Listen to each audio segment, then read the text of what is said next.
Estamos de volta agora com o nosso terceiro bloco do Política em Movimento. Aqui está o Requião Filho e nós já falamos aí a respeito de assuntos importantes, né? Agora tem uma outra questão, deputada, que diz respeito à justiça, né? A nossa Corte Maior. Qual é a opinião do senhor? O senhor acredita que justiça está sendo estabelecida, a verdadeira justiça? Veja, eu sou formado em Direito, eu sou advogado, eu exerci advocacia. Eu trabalhei em Brasília como advogado num escritório. O que eu vejo hoje? Meu professor, Marco Aurélio de Mello, tinha uma frase: o STF tem o direito de errar por último.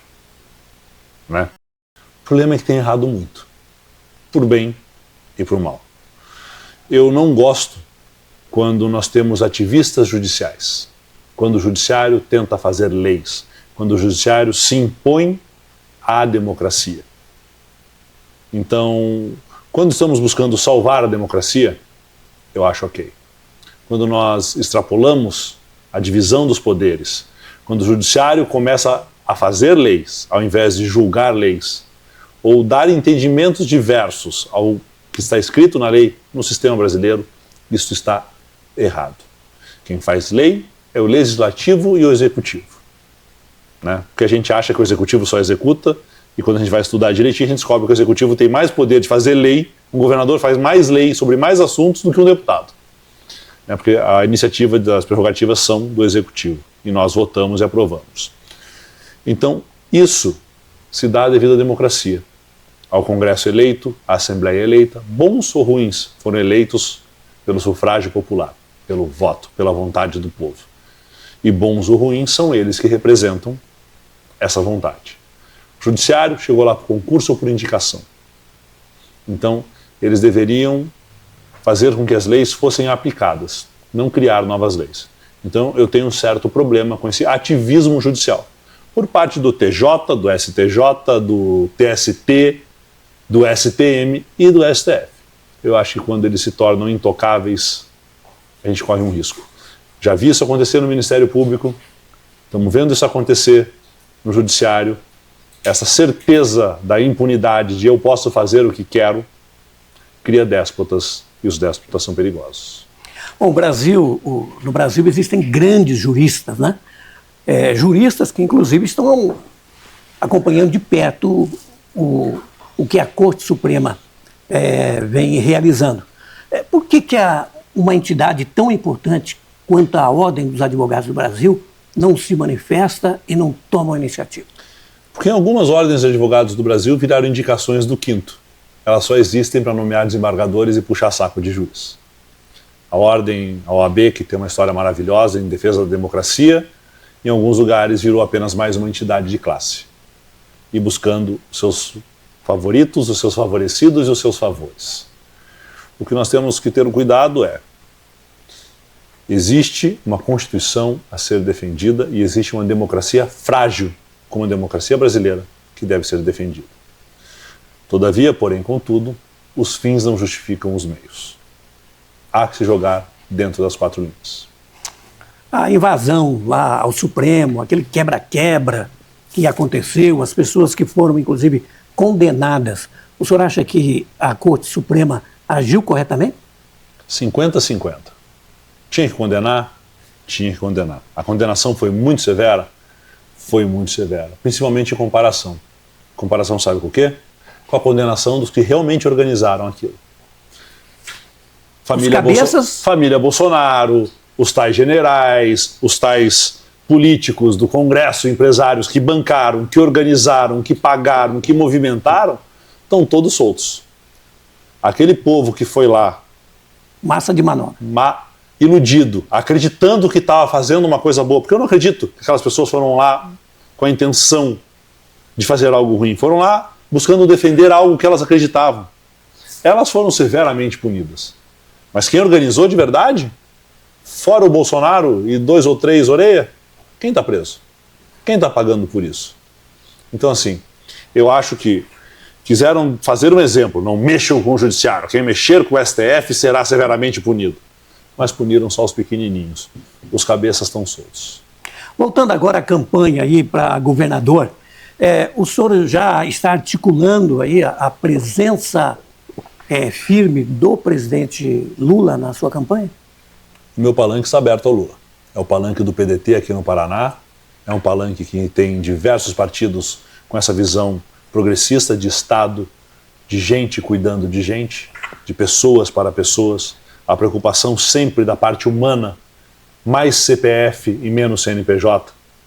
O meu palanque está aberto. Quem quiser defender comigo, os professores, os policiais, o pessoal da saúde, o pequeno agricultor, o pequeno empresário, o trabalhador paranaense, a indústria paranaense, meu palanque está aberto.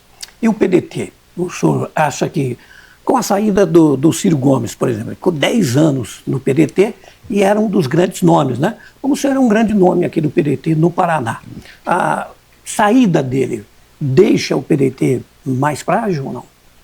O PDT é um partido de história. É um partido que sobreviveu a diversas crises. É um partido do trabalhismo que vem lá do PTB, lá atrás, e foi se fortificando, se colocando e passando por dificuldades e sobreviveu a todas elas.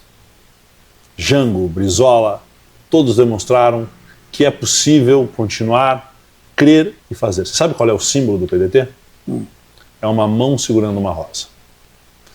Esse símbolo vem da Europa, da briga lá pelos direitos, pelo social, pela força, e eu vejo esse símbolo de uma maneira muito diferente. A rosa, frágil em suas pétalas, é o direito do trabalhador, é a conquista do cidadão, é a democracia, é a liberdade, é o poder ir e vir, é a educação, é frágil.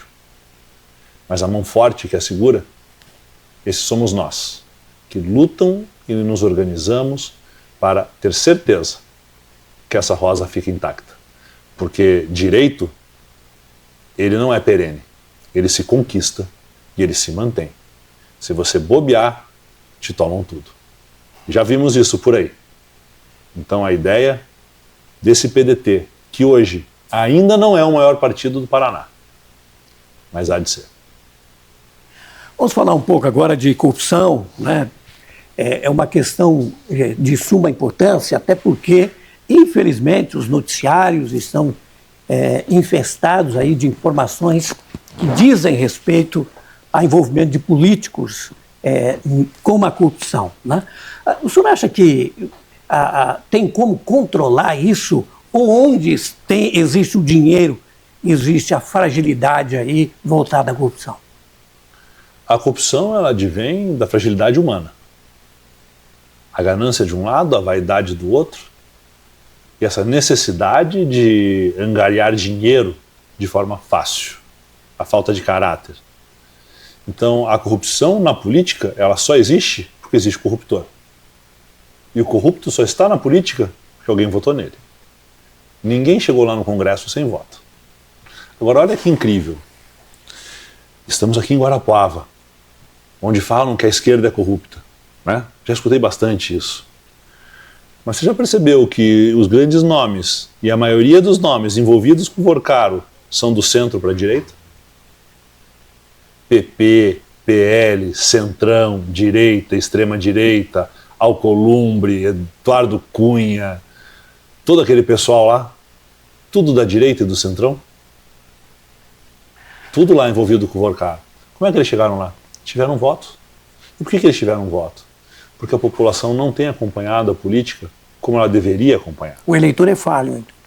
Nós somos falhos. Por quê? Porque nos convenceram que política é coisa chata, que política só tem bandido, que política não é coisa de gente boa. Então a gente vota e não lembra nem em quem a gente votou. A gente vota e não acompanha. A gente vota num discurso, o cara fala A, depois direito faz B, e a gente não acompanhou, que esse canalha enganou todo mundo. Daí vem 4 anos depois, ele volta com o mesmo discurso para fazer B de novo. Então falta a gente acompanhar mais de perto a política. Porque eu tenho certeza que vários dos meus colegas lá da Assembleia Legislativa não se reelegeriam, porque fizeram um discurso e depois de eleitos fazem outra coisa.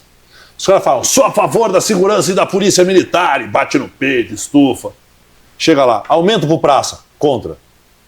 Melhora pra carreira policial, contra. Melhora a educação, contra. Privatização, a favor. Opa, mas você não era a favor dos caras? Você acabou de ferrar com uma categoria inteira. Eu defendo a saúde, e aparece aqui em Guarapuava entregando ambulância. A gente fala assim, o Hospital Regional de Guarapuava não está funcionando, vamos dar um pau no governo, vamos botar isso aqui para funcionar. Esse hospital aqui foi feito pelo Beto Richa, não foi nem pelo Requião esse, aqui foi do Beto, do Caputo e do Beto. E até hoje é no máximo um postinho de saúde. Vamos botar isso aqui para funcionar. Não posso, senão não vou entregar ambulância lá em Guarapuava e na região depois. Tenho medo. Tem medo, não tem caráter. Por quê? Porque ele não faz política para mudar o sistema. Ele faz política para fazer parte do sistema. Ele não defende a saúde. Ele defende o nome dele entregando ambulância. E esse deputado, esse tipo de político, ele é muito barato para o corrupto. Ele é fácil de manipular. Ele é fácil de manipular. Veja, um cara que se vende por uma ambulância diante de um hospital inteiro para atender uma região, olha o preço dele. É uma ambulância. É uma ambulância. E o que custa isso para o povo aqui da região? Custa um hospital regional que não funciona. Bom, existe uma questão, eu gostaria de saber também a opinião do senhor, que diz respeito às redes sociais, né? Eu já ouvi de políticos experientes dizendo que as redes sociais podem ser a salvação da lavoura. O senhor acha que político que só confia em rede social, ele consegue se eleger? Ele pode até se eleger. Um mandato, 2, e depois? Vai continuar fazendo dancinha? Vai continuar lacrando na rede social? Ou vai prestar serviço? Ou vai trabalhar? Ou vai ter proposta? Ou vai ter programa? Ou vai melhorar a saúde? Ou vai ficar lá na rede social enchendo o saco? E olha, eu tenho uma boa rede social. Uma das mais ativas, mais participativas, uma rede social com uma influência enorme. Mas é um complemento. Mas é um complemento ao meu trabalho, é como eu me comunico com a população. Ela não é o fim do meu trabalho, nem o objetivo do meu trabalho. Isso é para influencer, isso é para quem quer ganhar dinheiro e a vida vendendo cosméticos e afins na rede social, fazendo o famoso jabá, né? Então, isso, para quem faz isso, está maravilhoso. Os influencers, esse pessoal que vive disso, fazendo divulgação de bar, de produto, eu acho isso é um trabalho como qualquer outro. Mas a classe política tem que se focar em fiscalizar o orçamento, apresentar projeto, fiscalizar a execução de obra, cobrar melhoria na saúde, na segurança, na educação. Então eu acho que a rede fiscalizar, social... Né? Fiscalizar. A rede social é só um complemento de comunicação. A estada do senhor em Guarapuava, tem um evento que o senhor vai participar, né? E como é que está a relação do senhor com o município? Maravilhosa, tenho amigos aqui de todos os lados. Agora veja você, estou vindo de Curitiba para Guarapuava. Antes de estar aqui com você, eu tinha outras 2 agendas que não aconteceram. Sabe por quê? Porque eu não cheguei a tempo. Sabe por quê? Porque fecharam uma BR inteira, ida e volta, que já devia estar duplicada pelo pedágio e não foi, e houve um acordo de leniência com o Ministério Público e com o governador Ratinho, que deixaram essa obra para lá, e eu fiquei 2 horas parado na estrada. 2 horas parado na estrada, os caras taparem lá buraco. Criaram um problema não só para mim, criaram um problema para o agro, criaram um problema para a indústria, criaram um problema para o trabalhador, criaram um problema para alguém que precisava daquela maldita ambulância para chegar no hospital lá em Curitiba, porque o hospital daqui não funciona, para tapar buraco e fingir que estão trabalhando para poder justificar o preço caro e absurdo do pedágio que foi instituído no Paraná de volta a pedido do Ratinho e do Sandro Alex. Em relação ao pedágio, fica do jeito que está ou o senhor acha que tem condições de mexer nisso? Olha, se eu acreditasse na justiça, eu diria para você, tem condições de resolver. Eu já perdi a fé.